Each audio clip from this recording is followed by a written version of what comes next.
जनाब ने ऐसा थंबनेल लगाया है कि जहाँ पे बिक्कू के सामने खड़ा होके हाथ जोड़ रहे हैं और मैडम फर्श पर बैठी हुई हैं अपने बच्चे को गोद में लेकर। तो ये सब कुछ सोच समझ कर करते हो या अनजाने में आपसे हो जाता है? क्योंकि इतने भोले तो लगते नहीं हो। तो जनाब ने व्लॉग की शुरुआत की है जहाँ पर ये ठहरे हुए हैं, जो कि प्रॉपर वे में ये दिखा नहीं रहे हैं। वैसे तो हर जगह जाएंगे तो उनको हर चीज़ पूरी जगह शूट करके दिखाना होता है, लेकिन हर जगह दिखा नहीं रहे हैं। लेकिन जो भी कुछ दिखाया है वहाँ पर ये दिखा रहे हैं कि मैडम बच्चे को आइसक्रीम खिला रही हैं। लेकिन मुझे बच्चा बिल्कुल सूखा हुआ नज़र आ रहा, मतलब इसकी तबीयत खराब हुई होगी, लेकिन बच्चे का फेस बहुत ज़्यादा डल है, एकदम ऐसे जैसे मानो वाकई में उसकी कुछ ज्यादा ही तबीयत खराब। बच्चों को अगर 3-4 दिन बुखार हो जाता है तो मुंह ऐसा कमजोर सा हो जाता है ना, एग्जैक्टली बिल्कुल वैसे। आंखें एकदम सूनी सूनी सी, एकदम जैसे बिल्कुल छोटी सी हो जाती है, छोटी सी मतलब अंदर चली जाती है जब एकदम फेस कमजोर हो जाता। पता नहीं, अब तबीयत तो खराब तो पहले भी हुई है इससे पहले, लेकिन जितना कमजोर और एकदम से बहुत ज्यादा मेरे को वो फील हो रहा है। अब देखो मैडम अपना वेट लॉस कर रही है क्योंकि मैडम डाइट कर रही है, जनाब अपना वेट लॉस कर रहे हैं क्योंकि जनाब अपने डाइट कर रहे हैं, चालू पता नहीं क्या अल्टरनेट ले रही है। चालू भी मुझे पहले से थोड़ी 19-20 का फर्क लग रहा है, पिज्जा के देखे तो कम ही लग रही है। या तो पिज्जा ने ज्यादा बढ़ा लिया है या तो भैया चालू ने थोड़ा कम कर लिया है, क्योंकि वो जब जारा के पास बराबर में बैठी हुई थी तब मुझे वो थोड़ी हल्की फुल्की सी लग रहा था कि हाँ उसका थोड़ा कम हुआ है इस बीच में। अब ऑल्टरनेट ले रही है, इंजेक्शन ले रही है, डाइट कर रही है, या पता नहीं क्या है। हाँ, इतना कोई ऐसे प्रॉब्लम तो नहीं हुई है उसको कि इतनी टेंशन लेनी है उसने कि पापा के लिए खाना पीना छोड़ दिया। हाँ, व्लॉग तो मजबूरी है छूटने की, पर खाना पीना छोड़ देगी ऐसा लगता नहीं है मुझे। खैर, hi friends, welcome back to my channel. Channel में न्यू है तो चैनल को सब्सक्राइब कर लें और साथ ही साथ बेल आइकन प्रेस कर दें, जिससे कि हमारे आने वाली वीडियो की नोटिफिकेशन आपको पहले ही मिल जाए। तो जनाब ने व्लॉग की शुरुआत वहीं पे की है कि आज हम फ्राइडे के दिन ना खिलाकर आज हम सैटरडे के दिन इसको आइसक्रीम खिला रहे हैं। सबको बता दो तबीयत खराब। भाई सबको बता दो तबीयत खराब है, ये काम तुम कर रहे हो, अब इस बच्चे को भी यही सिखाओगे क्या? हे गाइस, अस्सलाम वालेकुम, मेरी तबीयत खराब है क्योंकि मेरे पापा यही करते आ रहे हैं पिछले इतने सालों से। थोड़ी तो कम से कम डिसेंसी मेंटेन रखो कि मत गाओ मत बजाओ इन सारी चीज़ों को, बीमारी को डिटेल में बताना, या यूं कह लो कि उनको निमंत्रण मत दो। अब लोग कहते हैं ना मैनिफेस्ट कर रहे हो, कर ही रहे हो, क्योंकि हर दिन यही करना। पॉजिटिव सोचो कि भाई ठीक है ये तो हो जाता है, कोई बात नहीं, इट्स ओके, अल्लाह सब ठीक करेगा, दुआ करो और अपना ट्रस्ट करो डॉक्टर पे। पॉजिटिव सोचो। जब तुम पॉजिटिव सोचते नहीं हो अब ये होगा वो होगा, आगे का फ्यूचर प्लान और बताकर चले जाते हैं कि मैडम के अब ये टेस्ट होंगे, अब डीप स्टडी करेंगे।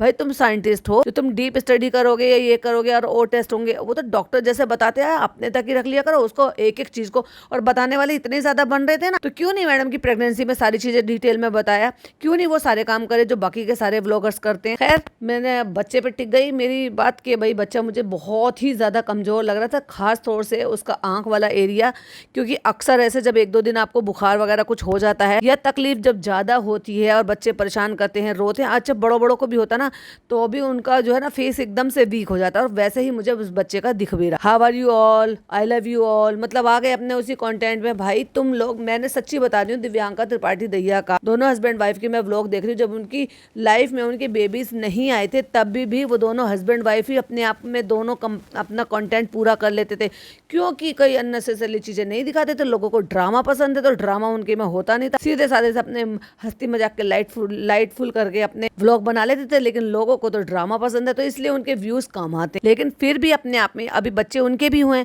बच्चों पे कैमरा पैन नहीं करते कि भाई बार बार उनको स्टिकर लगाना पड़ेगा, वो दिखाते ही नहीं है। अगर उन्होंने दिखा दिया कि भाई वो अपने झूले में है, ऑफ कोर्स बच्चे नए हुए हैं, उसके लिए उसके मम्मी पापा दोनों ने, इवन मम्मी ने तो चैनल ही इसीलिए बनाया था कि मैं अपने बच्चों की जर्नी बता सकूं या उनके बारे में बता सकूं, क्योंकि उस पहले दिव्यांका का व्लॉग नहीं था। और अगर घर का हिस्सा है बच्चे तो ऑफ कोर्स जब थोड़े बड़े हो जाएंगे, फेस रिवील कर देंगे तो दिखाएंगे। पर मुझे ऐसा लगता है कि वो इतना डिपेंडेंट नहीं हो जाएंगे जितना जनाब डिपेंडेंट हो गए हैं अपने इस बच्चे पर। बच्चों को दिखाओ, बच्चे तो तुम्हारे ही है ना, पर कम दिखाओ, ठीक है तुम्हारे घर का हिस्सा है और वो होंगे तो ऑफ कोर्स वो सूट भी होंगे, दिख भी जाएंगे, पर इतना दिखाओ ना कि बच्चों को नजर ना लगे, या टोटली ही सारा उन्हीं के कंधों पे सारा भार रख दो, भाई इससे ये कहलवाओ इससे ये कहलवाओ। माना कि सबको बच्चे बहुत प्यारे लगते हैं, बहुत पसंद आते हैं, पर बच्चों पे थोड़ी ना कंटेंट सारा का सारा उठा दोगे। और फिर कुछ घटिया लोग बच्चों को लेकर इतनी गंदी बातें करके बस पूछो मत, मतलब इतनी लिहाज नहीं है, क्यों अननेसेसरली बच्चों को ड्रैग किया जाए। यही बात करनी चाहिए बच्चों के ऊपर। बच्चों की गलती नहीं है, माँ बाप की गलती है। वही ड्रैग कर लेकर आ रहे हैं, वही उनको कंटेंट बना रहे हैं। इन मासूमों को तो पता भी नहीं है कि इनको यूज किया जा रहा है एज ए कंटेंट। इनसे इनको दिखा दिखा के पैसा कमाया जा रहा है। और ये देख लो चालू अप्पी को। चालू अप्पी आई है कहाँ पर? ऑफ कोर्स जहाँ पर जनाब ने वो रूम लिया हुआ है। अब ये रूम कैसा है? सोफा है, उसमें एक बेडरूम है, पता नहीं क्या सेट है, कौन सा फ्लैट है, ये क्या है। मुझे तो उसमें एक ही कमरा है दिखाई दे रहा है, एक लॉबी सी दिखाई दे रही है। और उसमें चालू अप्पी तोता बनकर बैठी है। मैं तो ग्रीन कलर का, नियॉन कलर का। बट देखा जाए तो भाई तुम यहाँ पे फ्लैट पर क्यों आए हो? क्योंकि फ्लैट पर तो पापा है ही नहीं। और यहाँ पर जो है आपके भिक्कू भैया भी यहीं पर ही, भिक्कू यहीं पर ही है, तो जनाब भी यहीं पे है। जो जनाब यहीं है, मैडम यहीं है, तो भाई तुम लोग यहाँ पे क्या करने आए हो? तो तुम तो उनसे वहां पर भी मिल सकते हो जाकर कि भाभी जी तो रोज ही घर पर जाती हैं, जनाब जरूर यहाँ पर आ जाते हैं और फिर वापस अपने पापा के पास चले जाते हैं। और आज क्या दिन है?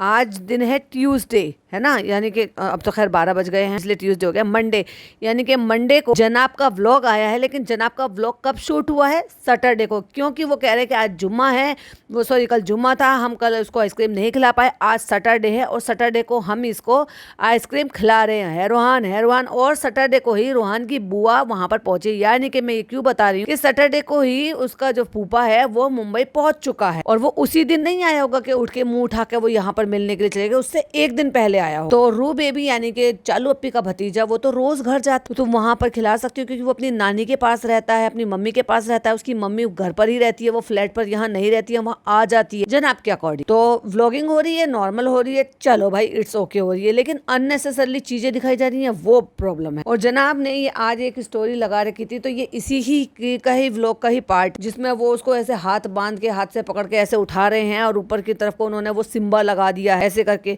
मतलब देखा जाए तो एक छोटा बच्चा जो अभी तक अपनी ग्रिप पकड़ना या अपने आप को मजबूती से करना नहीं जानता है, उस सब के साथ ये ऐसे स्टंट करना, भाई देखो मैं तो उसके सच्ची सख्त खिलाफ। बाकी वो ये रेगुलर करते हैं या वो इतनी अच्छी ग्रिप पकड़ लेता है बच्चा, और भाई वो मुझे नहीं पता, क्योंकि हमने ये फर्स्ट टाइम देखा। लेकिन जिस तरीके से वो समझा रहे हैं कि लो हाथ टाइट पकड़ो, पैरों से कस के टाइट को पकड़ो, चलो रेडी 1 2 3 और करके उठा रहे हैं, इट मीन्स वो बच्चा रेगुलर तो नहीं करता। बच्चा है, बच्चे तो शरारत करने में इस तरह से एंजॉय करते ही हैं, बट फिर भी फॉर सेफ्टी मैं तो भाई नहीं बोलूंगी कि ये इस तरह के स्टंट करें। तो कहते हैं अभी यहाँ बजा है 11 और मैं सोच रहा हूँ कि आज संडे, और जब चालू अप्पी का व्लॉग आएगा, जब चालू अप्पी ये बताएगी कि आज हमने उसकी रेस्टोरेंट की ओपनिंग की, और ओपनिंग में भाई गए हैं कि नहीं गए हैं वो तो जब व्लॉग आएगा तभी पता चलेगा। बट संडे को जनाब घर गए हैं, जो कि वो कह रहे हैं कि आज मैं घर जा रहा हूँ क्योंकि आज मैं घर जाने के मूड में हूँ, रिलैक्स करने के, आराम करने के मूड में हूँ। आराम तो तुम यहाँ पे फ्लैट पे भी कर रहे हो भाई, देखा जाए तो दे भैया दिन और रात वही रह रहे हैं पापा के पास। आप बीच बीच में अपने काम पर भी जा रहे हो, अपने फ्लैट पर भी आ रहे हो, आराम तो यहाँ पे हो ही रहा है, नींद भी आपकी पूरी हो जाती है। कहते हैं क्योंकि आज संडे है, पापा का कोई फिजियो नहीं होगा, तो मैं सोच रहा हूँ कि मैं घर चला जाऊँ, क्योंकि फिजियो वाली क्लास नहीं है, तो इसलिए उन्होंने सोचा कि घर चला। लेकिन झूठ बोलकर जाने की क्या जरूरत थी। तो अब ये यहाँ से गए हैं अपने पापा के रूम और वहां पर उनको थोड़ा सा बोलते हुए दिखाया। लेकिन अब इन्होंने थोड़ी सी तहजीब सीख ली है। इन्होंने अपने पापा को और जो हॉस्पिटल का बेड है उस पर वैसी वाली कंडीशन में नहीं दिखाया, जो कि दिखाना भी नहीं चाहिए। तो हाँ, लेकिन शूट जरूर कर रहे हैं क्योंकि जनाब खड़े हो जाते हैं या मैडम खड़े हो जाते हैं, क्योंकि इससे पहले मैडम की क्लिपिंग हमने देखी थी कि मैडम बहुत नीचे झुककर उनसे कुछ कहने की या कुछ बात करने की कोशिश करी थी मास्क पहन। लेकिन इस टाइम जनाब शूट कर रहे हैं और उन्होंने बिल्कुल पापा को छुपाने की वजह से एंगल ऐसा सेट किया है कि वहां पे देव भैया अगर खड़े हो जाएंगे तो पापा दिखाई नहीं देंगे, लेकिन बेड दिखाई देगा और जनाब खड़े हुए दिखाई देंगे पापा के बराबर। तो झांक झांक कर देख रहे हैं ना, तो मुझे इसी से समझ में आ गया था ये ऐसे कैसे झांक झांक कर देख रहे हैं। कहते हैं फिजियोथेरेपिस्ट ने, फिजियो नहीं है तो ऐसा कुछ नहीं है, डॉक्टर नहीं आएंगे, वो वाले नहीं आएंगे। तो मैं सोच रहा हूँ आज घर चला जाऊं। तो ये झांक कर देख रहे थे कि कहीं ऐसा तो नहीं कि पापा सुन लेंगे, तो पापा से झूठ बोलकर जाने की क्या जरूरत। क्या वो व्लॉग बाद में नहीं देखेंगे? आपको हो सकता है वो इसलिए नहीं बता रहे हो कि भाई पापा को अकेलापन लगेगा या ये लगेगा। लेकिन इसका सबसे बेस्ट तरीका ये था कि जब आपको घर जाना था तो आप चालू से कहते कि पापा को लेकर, अम्मी को लेकर यहाँ पर आ जाए।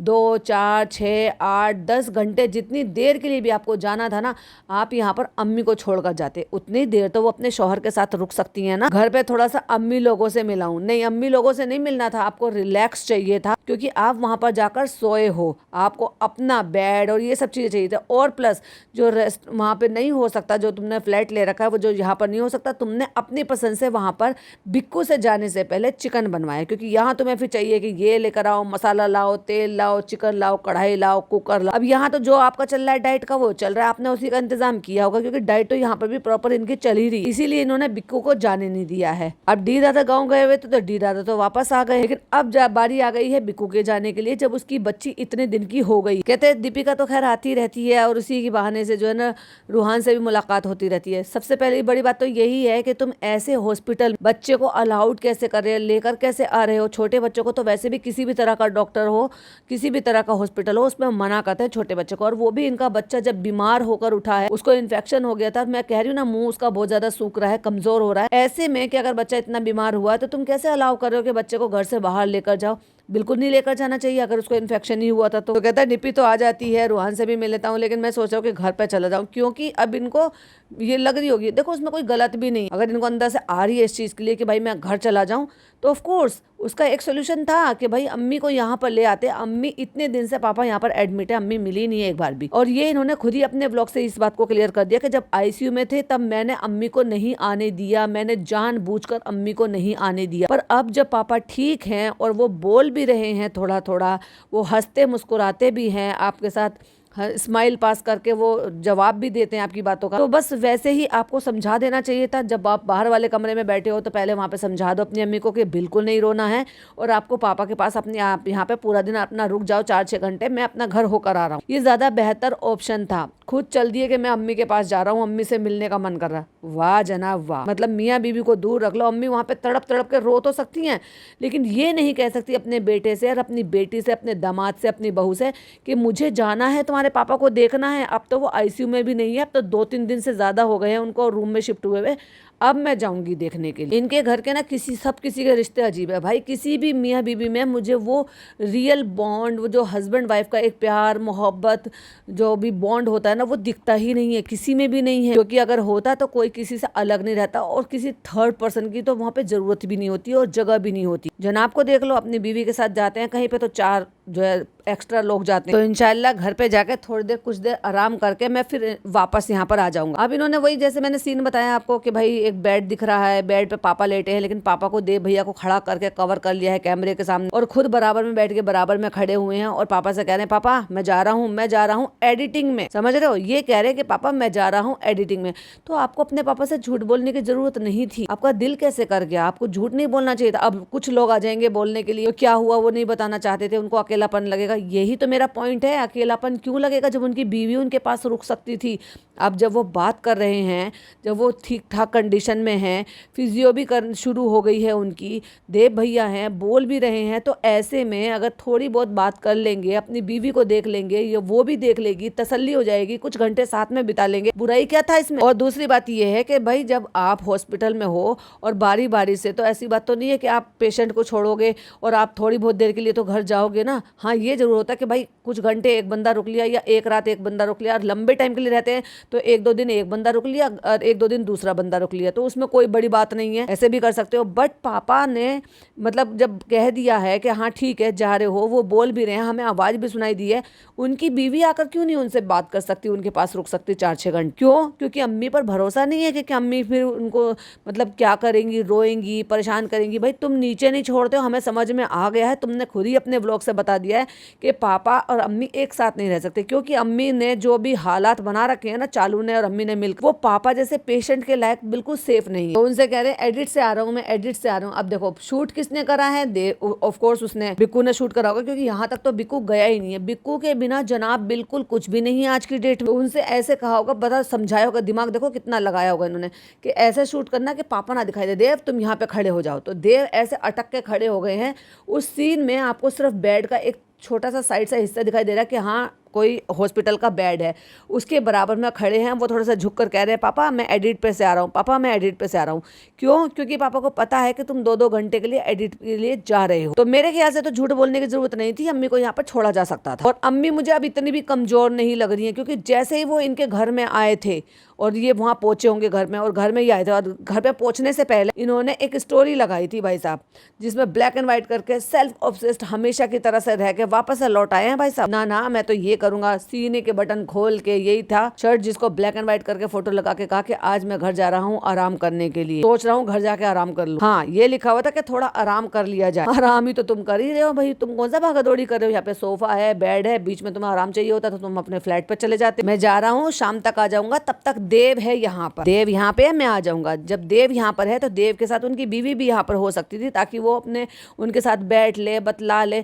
जब तुमने अब घर जाकर तो वैसे भी उनको सारी कंडीशन बता ही दी है, तो अपने सामने ही उनको बुलाते, बाहर बैठकर उनको सारी कंडीशन बता देते और उनको ये बोल कर जाते कि बिल्कुल भी पापा को किसी भी तरह की कोई ऐसी बात मत करना और बिल्कुल खुश रहना उनके सामने, और तुम 2-4 घंटे रह लो। पर इनको अपनी माँ पर भरोसा ही नहीं है, ना माँ पर ना बहन पर, वरना बहन और माँ दोनों रुक सकती थी इतने 4-6 घंटे के लिए, जितनी देर के लिए ये जा रहे हैं। खैर चलो, चालू नहीं रुक सकते तो कोई बात नहीं, लेकिन वो जो उनकी बहनें हैं वो तो रुक सकती थी भाई। कोई नहीं आया उनमें से, ना जब अम्मी को ही देखने का मौका नहीं मिला अपने शौहर को, तो वो सालियां जो आई हुई हैं, जो यहाँ पे छुट्टियां बिताने के लिए आई, फिर वही कौन सा हो जाएंगी। और कैसे रिश्तेदारी है इनकी यार, रुक ही नहीं सकते। मतलब वो मैं कह रही हूँ कि हम तो ऐसे सोचा है कि कोई दूर का चाहिए तो करीब के रिश्तेदार है कि भाई सगा बहनोई है उनका, बाजा खाला का और डॉटर खाले के सगे बहनोई है। और उनको पता है कि 3 हफ्ते करीब से वो इतने सीरियस बीमार हैं और आईसीयू में से निकल के अब रूम में आ गए हैं, और अब उनकी कंडीशन थोड़ी सी बेहतर है कि अब उनको देखा जा सकता है। तो क्यों नहीं आए देखने के लिए भाई? पहले जब मैडम थी और मैडम सी पेशेंट थी और मैडम को पता नहीं क्या प्रॉब्लम हुई थी, तो भाई साहब इफ्तियारी कर ली पूरे खानदान ने वहां पर बैठ। क्यों इतने दोगले हैं ये? इफ्तारी करने के लिए मना किया गया था, बट बारी बारी से आकर देखने के लिए मना नहीं किया गया था कि भाई अपने पेशेंट को जाकर आप देखो ना। लोग आईसीयू में भी जब टाइमिंग होती है ना, वहां पर भी जाकर देख कर आते हैं। कहते हैं कि पापा एक बार बोलो जाओ जाओ जाओ होकर आओ, तो पापा ने ये भी बोला कि जाओ जाकर होकर आओ। फिर देव भैया ने बोला कि ऐसे बोलो आराम से आना, तो फिर जनाब ने बोला कि बोलो ऐसे आराम से आना। फिर पापा की आवाज आई कि आराम से आना। हाँ, थोड़ी हल्की सी झुरझुरी आवाज है, थोड़ा टाइम लगेगा क्योंकि वो गले पे नली वली भी सिर्फ लगी हुई होगी, वो भी शायद अभी थोड़ा थोड़ा ठीक होने में थोड़ा टाइम लेगा, बट वो बोल रहे हैं वो ठीक हैं और इंशाल्लाह वो और अच्छे से ठीक से हो जाएंगे। तो उनको पूरा अधिकार बनता है, तुम्हारी अम्मी को पूरा अधिकार बनता है कि वो आए और अपने शौहर के साथ यहाँ 1-8 घंटा बिताएं, उनके पास रुक। चलो तो मैं जा रहा हूँ, तो निकलता हूँ मैं यहाँ से और मैं जा रहा हूँ। मैं पापा से बोला है कि मैं एडिट पे जा रहा हूँ और वीडियो रिकॉर्ड कर रहे हैं, और जब पापा ठीक होकर जाएंगे ना तो पापा पुराने सारे व्लॉग्स देख लेते हैं। कहते क्योंकि मैं नहीं चाहता कि मैं उनको ये बोलूंगा कि पापा मैं घर जा रहा हूँ। और जब जब फ्लैट पे जाते हो तब क्या बोलकर जाते हो? फ्लैट पर भी गए थे ना जब तुम्हारे बीवी बच्चे थे वहाँ पे चालू थी, तब क्या बोल कर आए थे? तब भी तो यहाँ से हॉस्पिटल से कुछ ही तो कहकर गए होंगे, तो ऐसा ही कह के अब भी जा सकते थे। लेकिन अब इनको जाना था लंबे टाइम के लिए, 4-6 घंटे के लिए। तो कहते कि मैं नहीं चाहता कि वो कुछ कहें तो कि मैं घर जा रहा हूँ, 24 दिन हो चुके हैं। तो हर इंसान का दिल करता है, उनको भी पता है कि भाई अभी वो पेशेंट है, वो अभी ठीक नहीं है। जब डॉक्टर ने डिस्चार्ज नहीं किया तो मैं इतना तो उनसे समझती हूँ कि वो इतने तो समझदार है, उनको पता है कि क्योंकि वो अपनी डाइट और सारी चीजों पे आपका कहना मानते हैं, डॉक्टर का कहना मानते हैं, वो सारी चीजें कर रहे हैं। सोचकर देखो, वो सारी चीजें मानते हैं अपने बेटे की, डॉक्टर की, फिजियोथेरेपिस्ट की, देव भैया की, सबकी, शीतल की, सबकी बातें मानते हैं। उसके बाद उनके साथ हेल्थ के साथ ये सब हुआ, तो अम्मी कितनी लापरवाह है इनकी। मुझे तो चालू अप्पी की ये बात ही समझ में नहीं आई कि कोई बीपी शुगर में कोई MRI कैसे करा लेता है। बीपी शुगर में MRI की क्या जरूरत होती है? MRI है या वो ब्लड टेस्ट है कि उसके लिए कराना? MRI बातों में हो जाती है। अब ऐसा लग रहा है कि चालू अप्पी अब ये नया दाव खेल रही है कि अम्मी के टेस्ट होने, मतलब अब ये अगली गोली देकर जा रहे हैं। अब जनाब ने अपनी बीवी का, अपने पापा का, इन सब का अपने पास ले रखा है, कभी रूहान का, कभी अपना, कि मेरा भी बीपी हो जाता है, वो हो जाता है। अब चालू अप्पी किसका बताएगी? तो चलो मैं अम्मी को ले लेती हूँ, क्योंकि अम्मी तो शुरू से मेरा ही कंटेंट रही है। तो मैंने पापा से बोला कि मैं एडिट पे जा रहा हूँ, मैं आता हूँ शाम। क्यों, जब तुम पहले एडिट पे जाते थे तो शाम तक ही आते थे क्या यार? अपने बीमार पापा से झूठ बोल के जा रहे हैं। मुझे तो नहीं अच्छा लगा भाई। इनकी जगह, हाँ अपनी जगह आप अपनी माँ को और अपनी बहन को रिप्लेस कर जा सकते थे, लेकिन ऑफ कोर्स ना माँ पे ना बहन पे इनको ट्रस्ट ही नहीं है। तो उसके बाद अब ओपनिंग ली है भाई साहब 3.5 मिनट के बाद, और अगेन पहले बच्चे के साथ खेलते हुए दिखाया, फिर अस्पताल दिखाया, फिर बच्चे के साथ खेलते हुए दिखाया कि चलो इसको बांधो, खेलेंगे, ये करेंगे, वो करेंगे, चलो इसको बांधो, आंखों पे बांधो, चलो आपको कुछ दिखाऊंगी। तो फिर अपने बच्चे को फिर लल्लू। भाई क्या हो मैडम तुम? अरे लल्लू, अरे तुम अपने बच्चे को लल्लू और कल्लू कहोगे तो फिर दूसरे से क्या उम्मीद करोगे? चलो पापा का हाथ पकड़ो, चलो पापा को दिखाओ। क्या अब वो बेचारा बच्चा कोई टॉय ले जाने के लिए दिखा रहा है, और कहाँ पे? यस, अपने दादू के रूम में। वैसे वो दादू के रूम में अक्सर नहीं जाता था, लेकिन अब है क्योंकि उसके रूम का सत्यानाश होया पड़ा है। मैं हमेशा से ही कहती हूँ, ये कभी भी कोई भी काम करवाते हैं, इनके घर में आए दिन कुछ ना कुछ नया काम निकलता ही रहता। अब क्या हुआ है कि इनके घर में पता नहीं फॉल सीलिंग गल गई है, सड़ गई है, एसी के पानी से पता नहीं क्या हो गया है, पता नहीं क्या दिक्कत हुई है। ये जो एसी है ये इन्होंने नया लगवाया, कुछ छींटे भी हो रही है, कुछ अजीब अजीब सी फोटो है। जो छत बहुत बुरी तरीके से खराब हो रही है रू बेबी वाले कमरे की। तो फैन उतार रखा था, लाइटें उतार रखी थी, फॉल सीलिंग है ना वो सारी उधेड़ रखी थी। अब उसमें लाइट नहीं थी फॉल सीलिंग हटने के बाद। तो उस बच्चे को वहाँ पे खिलौने हैं, उसका सामान है, तो वो वहाँ पे खेलने के लिए जाता है, तो उसको चाहिए थी वहाँ पर लाइट। उसने माँ से कह के लाइट लगवाई है, जो वो जनाब को दिखा रही थी।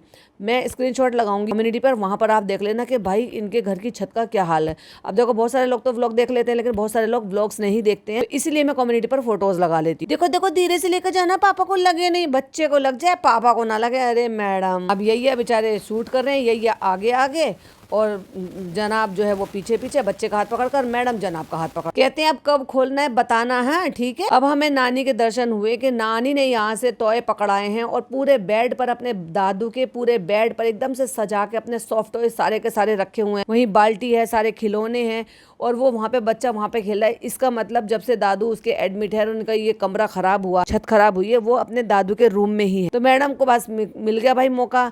ये जब से ये कमरा ऐसा था, इस कमरे में आने का दिल नहीं करता था। Kind of melodrama. कितनी फिक्र है बाबा आपको, सास की, ससुर की, नंद की, घर की, सबकी, वो अब दिख रहा है मैडम जी। कहते तुमने तो अब्बू का रूम हड़प लिया है। बस शुरू हो गए दोनों इमोशनल और ये अजीब होकर बातें करने।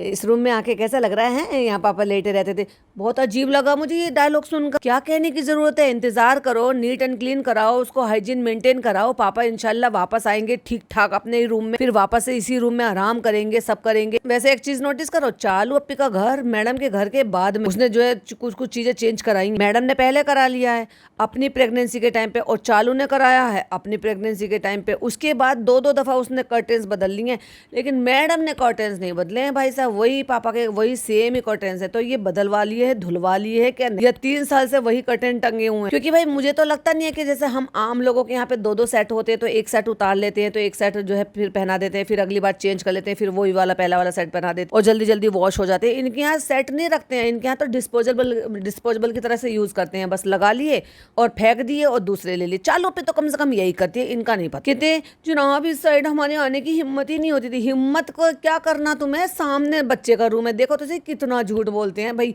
3 कदम की दूरी पे सामने बच्चे का रूम है और 3 कदम की दूरी पर यहाँ पे, क्योंकि जस्ट आमने सामने दरवाजे हैं, और 3 कदम की दूरी पर इनके पापा का रूम। और सारा दिन वो अपनी नानी के साथ उस कमरे में वहां पर रहता था, वहीं सारा दिन वो बच्चा खेलता था, इसलिए उसको अपने रूम की लाइट और फैन चाहिए था। और कहते इस कमरे में आने की हिम्मत ही नहीं होती थी। अरे मैडम बस करो भाई, ये मेलोड्रामा, तुम बहुत ड्रामेबाज हो। नानी के साथ बच्चा जब सो रहा था मुदाहा में, तो कितने बड़े बड़े डायलॉग मार रही थी, और आज वो नानी जमीन पर पड़ी रहती है, तब इस औरत को बिल्कुल भी फिक्र नहीं होती कि भाई मैं नानी को बोल दूं कि चलो आप ऊपर आ जाओ, कोई बात नहीं, आप आराम से सो। आने की, देखने की, पापा की बिना इतना सूनापन। वैसे भी तुम बना दोनों मियाँ बीवी पापा के कमरे में ही बैठकर टाइम बिताते थे उनके साथ। हाँ, मैं अब्बू से शिकायत करूंगा, आपने अब्बू का कमरा ले लिया। अरे भाई किस बच्चे से क्या बातें कर रहे हो, क्या उसको सियानपत सिखा रहे हो, सियानापन सिखा रहे हो, हद है। कैसे माँ बाप है यार, ये क्या परवरिश दे रहे हैं बच्चे को, ये सियानापन सिखा रहे हैं। कल को वो सेम बातें अपने छोटे भाई के लिए बोलेगा। अभी तक तो उसको अच्छी अच्छी बातें सिखाते हैं, आप बड़े भाई हो ना, आप ये करो ना, आप वो करो ना, और ये कह रहा है मैं दादा से शिकायत लगाऊंगा क्योंकि तुमने दादा का रूम हड़प लिया है। सीरियसली तुमने अपने खिलौने लगा लिए यहाँ पे? तो कहते हैं बोलो अब्बू खुश होंगे, इंशाल्लाह जल्दी लेकर आएंगे पापा को। डायलॉग बाजी ये भी मार दी, बेल बजी तो बच्चे ने एकदम सुन ली। बच्चा कहता है तुरंत कौन आया है, और अब क्योंकि घर में और भी लोग हैं, दरवाजे खोल ही देंगे तो इनको जाने की जरूरत ही नहीं है। और अब फाइनली इन्होंने दिखाया रूम की कंडीशन। भाई छत की इतनी बुरी कंडीशन, अभी सोचो कैसे हुई है। क्या छत वालों, इनके ऊपर वालों के यहाँ से पानी आया है, क्या इनके एसी जो है वो खराब इंस्टॉल हुए थे उससे पानी आया है, उसकी वजह से पूरी फॉल सीलिंग जो है वो गल गई।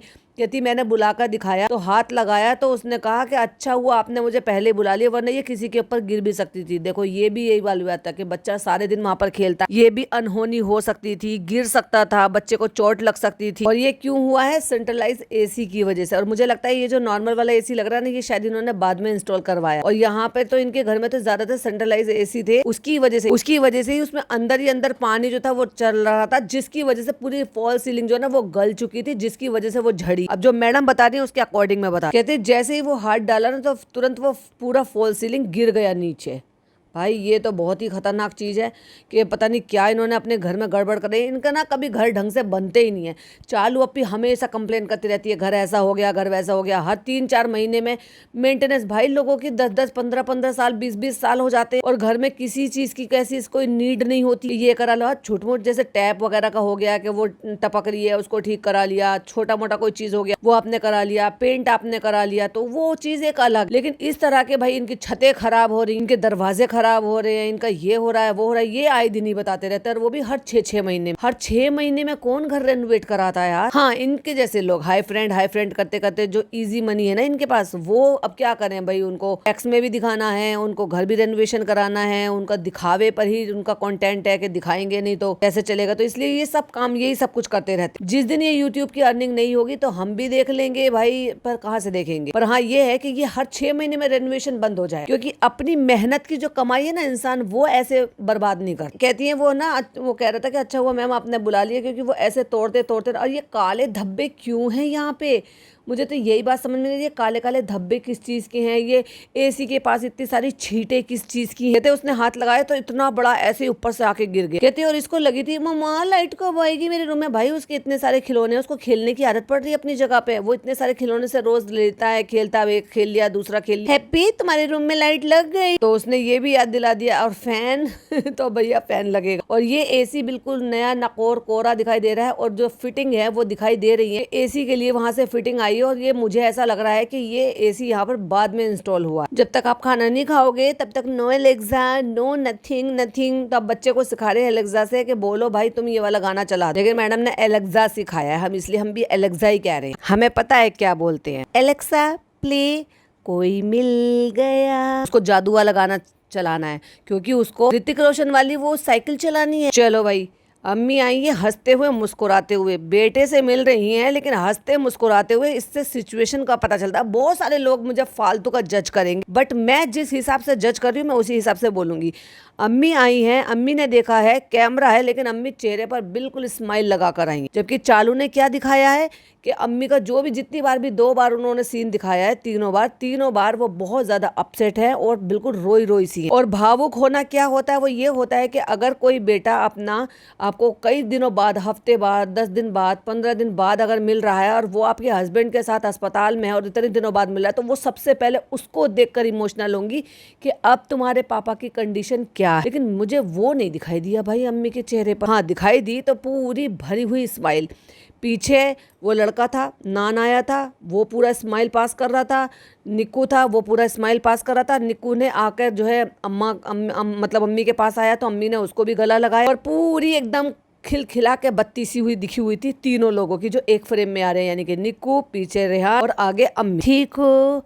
मैं ठीक हूँ अम्मी। अब फरिश्ता बहू कहती है बड़े प्यारे लग रहे हो अम्मी। कैसे प्यारी लग रही है भाई, और ऐसे क्या कर लिया अम्मी ने जो अम्मी इतनी प्यारी लग रही है। ऐसे मिलते हैं भाई साहब जैसे 5 महीने में मिले हो। हम घर आ गए थे, आज मैंने निक्कू से बोला है कि निक्कू मुझे चिकन बना के खिला दो अपने हाथ का, फिर तुम चले जाओगे। मतलब जाते जाते भी उसे काम पे लगा रहे कि पता नहीं कब कितने दिन में लौट कर आएगा, तो तू भाई मेरी क्रेविंग दूर करके जा। ना ना ना, मेरे लिए चिकन बना। तू जाके अपनी तैयारी मत कर, अपना बैग वैग मत पैक कर।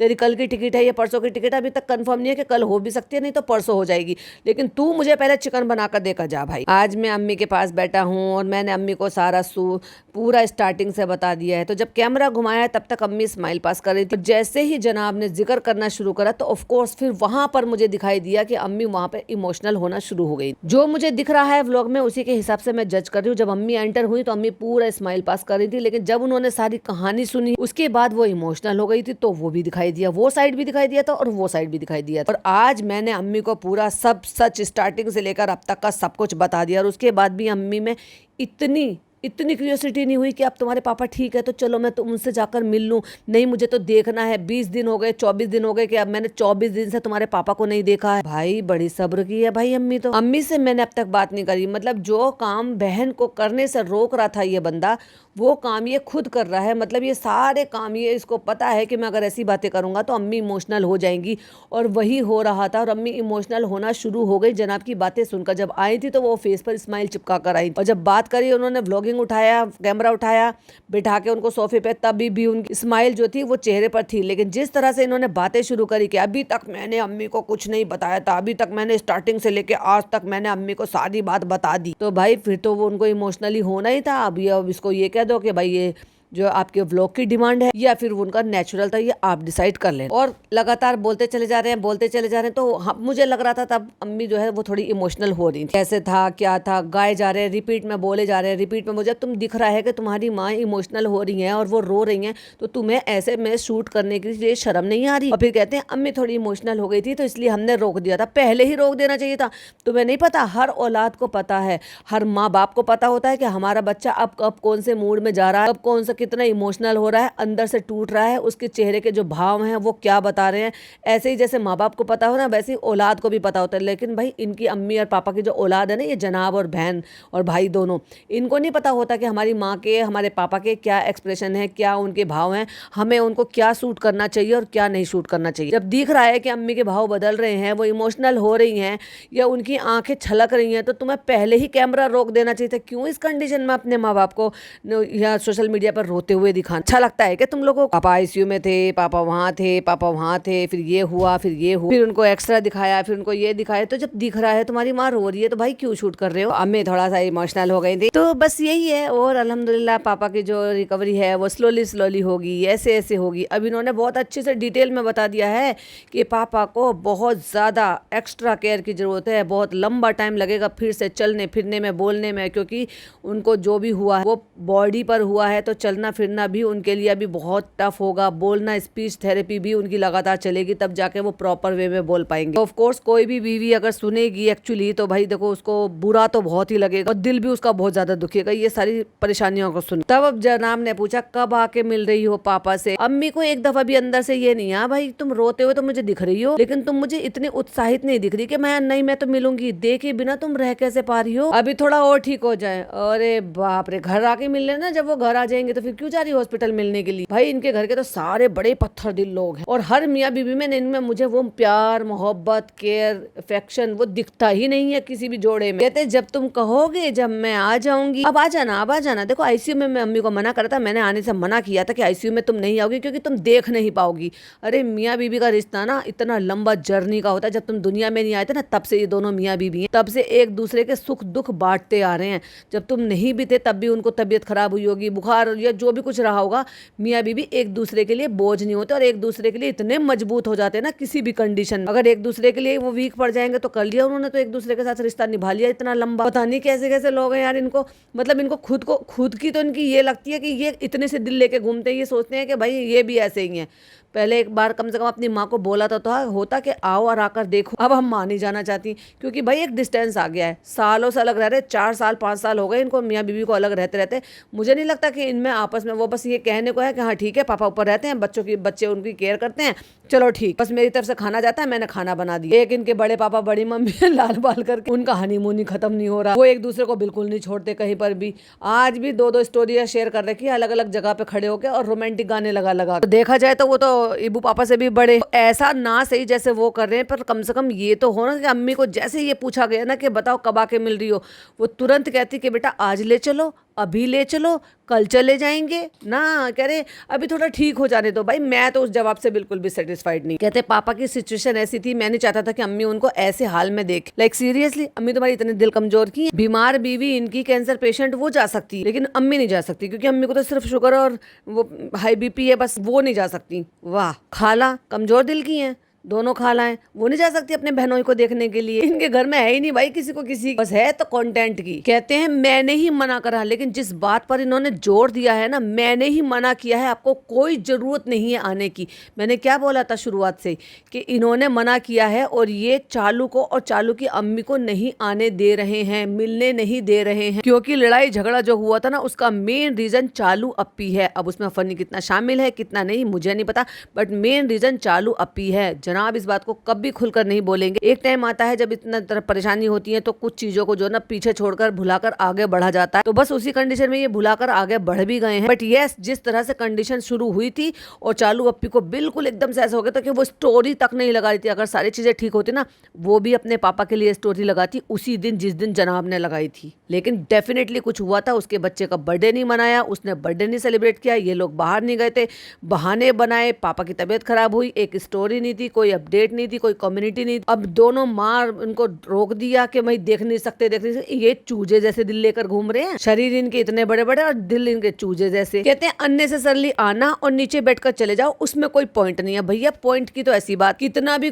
भी बूढ़े हस्बैंड वाइफ कितने भी ओल्ड हो जाएं, अगर हस्बैंड बीमार हो या वाइफ बीमार हो और आईसीयू में होते हैं तो उनकी टाइमिंग होती है, जाते हैं और देखकर आ जाते हैं। हमने तो भैया यही देखा, जो सुना जाना समझा है। इनकी यहाँ के सारे रीत रिवाज, सारी चीजें बिल्कुल ही अनोखी। इनकी अम्मी इतने कमजोर दिल की है और इतने कमजोर दिल की है तो उनको अकेला क्यों छोड़ रखा रात भर के लिए? वो रात दिन अकेले रहती हैं, उनको भी अपने पास ही शिफ्ट करा लो। अगर तुम्हारी अम्मी भी इतने कमजोर दिल की, उनको भी तो एक्स्ट्रा केयर की जरूरत है। फिर कहते हैं कि आईसीयू में तो मैं खुद नहीं मिलने दूंगा, मुझे पता है इनकी ऐसी हालत है। अब आप जब चाहो जब जाकर मिल लेना। अब आप भेजना चाह रहे हो तो वो खुद इतनी इंटरेस्टेड नहीं है, दिख नहीं रही एक्चुअली मुझे। आ सकती हो, मिल सकती हो, लेकिन क्योंकि ये माँ बेटी की जो भी बातें हुई है ना, उनकी वजह से ही उनको, मुझे ऐसा लग रहा है कि कुछ टेंशन हुई है कि उनके वाइटल वगैरह चेक होते थे। उनका जो केयर टेकर है ना भाई, वो बहुत ही, मैं तो कहूँगी, नेक बंदा है। वो जिस तरीके से उनकी केयर करता है, जनाब अपने फ्लैट पे चले जाते हैं, अपने घर आ गए, वो 24 दिन से वो बंदा हिला नहीं है उनके पास। और रात भर में भी न जाने कितनी बार जाग कर उसने बिताई होंगी वहां पर। इसलिए नहीं क्योंकि उसकी ड्यूटी है, उसे पैसा मिल रहा है, नहीं, क्योंकि वो वाकई में बहुत मेहनती और ईमानदार आदमी है। लेकिन आपको एक चीज का बहुत ध्यान रखना पड़ेगा कि पापा के सामने रोना नहीं। ये चीज तो तुम बुलाकर वहां पर भी समझा सकते थे कि 4-6 घंटे तुम रुक जाओ यहाँ पे पापा के पास। नहीं रोएंगे, उनकी हिम्मत बंधानी है, रोना नहीं। तो जब चाहे आप आ सकती हो, तो कह रहे जब तुम कहोगे जब आ जाएंगे। है अम्मी, तुम्हारा दिल नहीं है जाने का, कभी भी आ जाओ, कभी भी चालू से बोल दो, जो तुम्हारा दिल करे तब तुम आ जाना, मैं तो वहीं हूँ, रात को मैं तो वहीं चला जाऊँ। कहते हैं तुम्हारी मर्जी है, जब आना है, कल आना है, परसों आना है, नरसों आना है, तरसों आना। जब आपने 4 दिन का टाइम दे दिया तो वो तो बेचारी सोचकर बताएंगी। चलो भाई, नान भी आ गया है, क्या हाल चाल भाई? भाई मुस्कुरा रहे हैं, ठीक है। अब उनको भी डांट दिया कि कॉलेज क्यों नहीं जा रहे हो डिप्पी, ये तुम्हारी ड्यूटी है, एक दिन भी ये छुट्टी नहीं करेगा। डिप्पी ने भी कह दिया कि भाई वहां से जो है ना फोटोज आते हैं कि किसकी अटेंडेंस लग गई है, क्लास में कौन कौन है, हर पीरियड के फोटोज आते हैं उनके। 10th है, वो 12th है तुम्हारा, इस बार ध्यान रखना है। मैंने तुमसे कहा ना 1 साल बस मेहनत कर लो। डिप्पी को दे दी जिम्मेदारी, डिप्पी पे अपनी जिम्मेदारी नहीं संभलती। कहते कुछ भी हो जाए ये कॉलेज का नागा नहीं करेगा, ये छुट्टी नहीं करेगा, ये तुम्हारी जिम्मेदारी है देखना। और पीछे से ये भी कह दिया कि नहीं गया है तो मुझे मैसेज करना। अम्मी भी कह रही है सही है, जाएगा। अम्मी, कॉलेज जाना बहुत जरूरी है और पढ़ाई बहुत इंपॉर्टेंट है। लो, फाइनली इनको पता चल गया कि पढ़ाई इंपॉर्टेंट है। अच्छा दिल होना जरूरी नहीं है, पढ़ाई होना भी जरूरी है। कहती है फर्स्ट लेक्चर, सेकंड लेक्चर सबके आते हैं, अगर बच्चे लेट भी हो जाते हैं तो सेकंड लेक्चर के भी फोटो आते हैं, फिर मुझे पता चल जाएगा कि गया है कि नहीं गया। लो भाई, इतनी लगाम है इनके बच्चों के ऊपर। ठीक है, कॉलेज नहीं मिस होना चाहिए। अम्मी, ये आपकी जिम्मेदारी। अम्मी भाई साहब नान के लिए तो पूरी एकदम एक्टिव रहती हैं और वहीं पिज्जा उनको इतनी बुरी लगती है। कहते हैं कॉलेज ट्यूशन, जब मुझे जरूरत होगी तब मैं कह दूंगा रेहान हॉस्पिटल आ जा। देखा अम्मी, ये आपसे रिक्वेस्ट है, प्लीज आप ध्यान रखना इस चीज का, ये कॉलेज जाएगा क्योंकि चालू पी बिगाड़ने में नंबर 1 है बच्चों को। वो तो चाहती ही नहीं है कि कोई बच्चा पढ़ लिख जाए। टेंशन मत लेना, जाएगा भैया, जाएगा ये जाएगा। Thank you Niku. तो निकू ने बना दिया है चिकन। अम्मी कह रही है देखने में तो बहुत ही अच्छा लग रहा है। और इतनी बड़ी सिरिंज से 3 साल के बच्चे को मैडम पानी पिला रही है यार। मुझे कितना अजीब लगता है क्योंकि ये दवाई तो नहीं हो सकती। भगवान, यैया जा रहे हैं, यैया को बाय कर दो, यैया को कह दो जल्दी आ जाना, यैया अपनी बेटी को देखने जा रहे हैं अननेसेसरली का। जबकि इनका व्लॉग कंप्लीट हो चुका था 11 साढ़े 11 मिनट का, लेकिन फिर भी 15 मिनट खींच लिया। मैंने चिकन खा लिया, अब निकू जा रहा है, इसकी कल टिकट है, इसने बहुत साथ दिया। अब यहाँ पर आई है तारीफ की बात कि भाई मैं निकू की तारीफ कर रहा हूँ क्योंकि इसने बहुत साथ दिया, ये वहाँ पे गया नहीं, ये खड़ा रहा वहाँ पे, तो उसने भी बेचारे ने गले लगा ली क्योंकि देखो इमोशनल तो है वो लड़का बहुत। क्या नाम रखा है तुमने? सिया।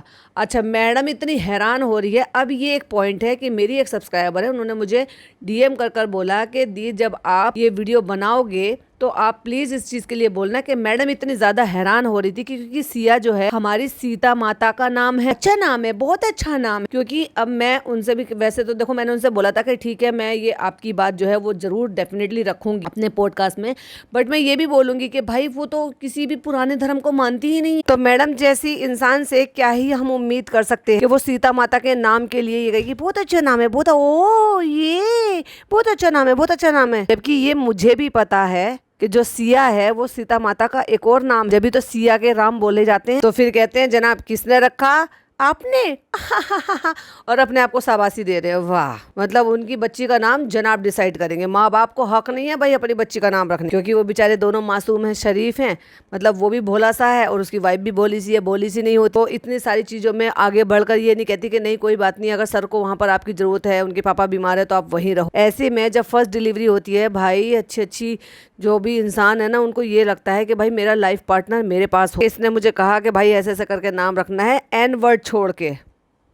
तो हम देख रहे थे देखते देखते फिर हमें याद आया कि चलो हम ये नाम रख देते। तो कहते तो चैट जीपीटी पे हम सर्च कर रहे थे अच्छे नाम के, तो उसमें ये हमें नाम दिखाई दिया। क्यों जनाब, आपको भी नहीं पता? छोटा नाम है, सिया कैसा रहेगा? कहते मैंने फिर उसका मतलब देखा कि सीता जी, अब जनाब ने ये बात बोली लेकिन मैडम की तरफ से नहीं आया भाई साहब ये बात, लेकिन जनाब को पता है और इसने वो रख भी दिया। तो फाइनली ये जा रहा है अपनी प्यारी सी बिटिया के पास, अपनी बीवी के पास। मैं इसको छोड़ रहा हूँ और मैं उसको बहुत मिस करूंगा, क्योंकि इसके बिना तो मैं एक गिलास पानी भी नहीं पीता हूँ। और मैडम पीछे सवाल लगा कहती है गुंजा को पसंद आया हसिया? तो मैं जनरली बोल रहा हूँ, मैं दिल से बोल रहा हूँ, थैंक यू सो मच। तुम मेरे साथ खड़े रहे, इन सब चीज में ये करते रहे। देखो ऐसे खड़े रहने के लिए, जब ये एक ही घर में रहते हैं और इनका बहनोई यही रहता है, तो वो बहनोई कंधे से कंधा मिलाकर इनके साथ खड़ा रह सकता था जब उसका रेस्टोरेंट भी बंद था। बट इनकी इतने अच्छे रिश्ते हैं ही नहीं। और दूसरी बात, उनको बहनोई का सपोर्ट नहीं चाहिए था, उनको एक अपने एम्प्लॉय का सपोर्ट चाहिए था जिसमें हिलकर इनको एक गिलास पानी भी ना पीना पड़े। और हर काम डाइट का हो या किसी भी चीज का हो, बैठे बैठे भाई साहब इनको मिल जाए, क्योंकि इनको आदत है, चाहिए हॉस्पिटल का सोफा तोड़ेंगे या फिर घर का सोफा तोड़ेंगे।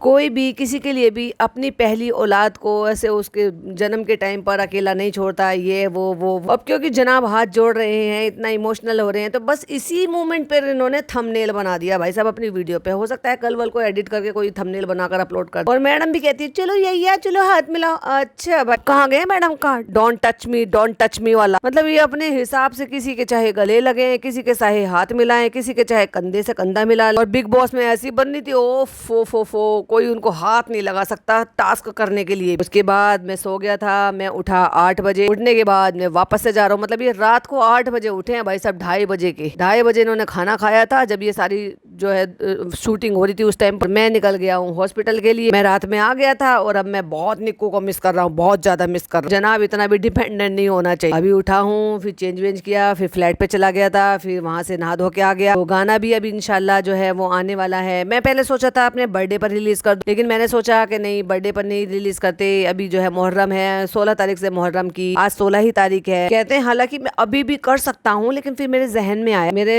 जहन में क्लिक हुआ कि मुहर्रम शुरू हो रहे हैं। कहते हैं मैं नहीं चाहता था कि फिर मैं ये वाला गाना, ऐसे वाला गाना मुहर्रम में डालूं। मतलब इनको ऐसा लग रहा है कि वो गाना मुहर्रम के टाइम पर शूट मतलब अपलोड करना या मतलब बाहर ओपन करना, रिलीज करना सही नहीं होगा। क्यों भाई, ऐसा क्या था गाने में? क्योंकि मुहर्रम के टाइम पर भी आपके सीरियल्स तो बंद हुए ही नहीं थे। कहते हैं लेकिन ये क्या है कि मेकर हम हैं, तो हमारे हाथ में है कि कब हमें रिलीज करना है, कब हमें हाँ सही बात। तो हम आगे पीछे डेट कर सकते हैं, तो इंशाल्लाह मैं उसको मुहर्रम के बाद ही रिलीज करूँ। कहते हैं कि हाँ, लेकिन मैं कोशिश करूंगा कि 20th को मैं उसका पोस्टर रिलीज कर सकूं, जिससे कि आप उसका पोस्टर देख सको। फिर इंशाल्लाह मुहर्रम के बाद मैं गाने को रिलीज करूं। तो बस मैं कल घर चला गया था, फिर मैं आ गया था। फिर मैं और सोच रहा हूँ कि फिर पापा जो है वो बहुत ज्यादा बेहतर फील कर रहे हैं। अब इनके पास कुछ नहीं है, फिर भी बैठ के पता नहीं क्यों खींचते इतना। और ये मुझे ही लग रहा है या आपको भी फील हो रहा है जिन्होंने भी व्लॉग देखा है, कि ऐसा लग रहा है जैसे पापा के एडमिट के बाद इन्होंने अपने बाल और ज्यादा हाईलाइटेड कराए हैं। क्योंकि पहले भी थे और मैं बोल रही थी कि ये छपरी जैसे बाल करा लिए,